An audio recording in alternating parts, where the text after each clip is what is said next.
والإمام الخميني رضوان الله تعالى عليه ونسأل الله أن يحشرنا معه. الإمام الخميني قاتل صدام كرجل كافر. والعراقيين الذين سقطوا بسبب الحرب وذول الأيتام الموجودين وذول الأرامل من يتحمل مسؤوليتهم؟ شنو يتحمل مسؤوليته؟ حرب باكر أنا أقتل الوهابي هم أتحمل مسؤولية أيتامه؟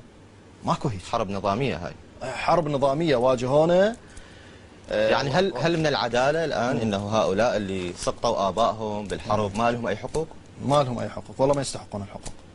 هاي الجيوش ما يستحقون. ما يستحقون؟ ما يستحقون. طيب أنا شفت إذا أنت خلقت عدو جديد. إذا أنت خلقت هذا اليتيم اللي أبوه سقط في حرب العراق الإيرانية، أنت خلقت عدو، هذا من يجي قاتلك لا تقول لي ليش قاتلتني؟ يعني أنت هامله. أي خلي قاتلني، أهلا وسهلا به.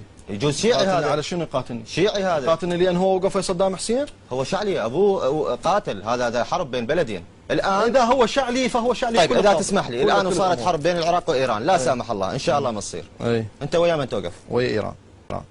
هم المالكي صدام؟ لا. لا شلون؟ إذا هاي ماكو ولاية، أنت ما عندك عقائديا ويا الوطن، عندك حب للوطن؟ شنو؟ هذا حديث الوطن. لا بس خليني أوضح لك. شنو ولائيا أنت تحكي على موضوع؟ أنا ما أعرف، أنت الآن عراقي لو احنا نعرف أنه الجمهورية الإسلامية في إيران جمهورية يحكمها إمام عادل. حضرتك عراقي مرتبط بالإمام المعصوم، اسمح لي خلنا أخدمك، خلنا أكمل لك. تفضل. العراق تحكمه حكومة تكنوقراط، حكومة ديمقراطية، ما مرتبطة لا بالولي الفقيه ولا بمرجعية. إذا الحكومة مالتنا قررت أنه تقاتل، أنا جاي أجاوبك جواب صريح وواضح. إذا قررت تقاتل الإمام المعصوم أنا مع الإمام المعصوم ضدها. إذا الإمام المعصوم هسه بالهند وراد يقاتل العراق فأنا أصير ويا الهند.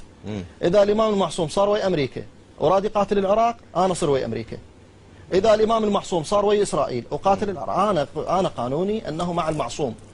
زين؟ لأن أنا أعرف أن المعصوم مع الحق. طيب. والحق مع المعصوم يدور معه حيث دار.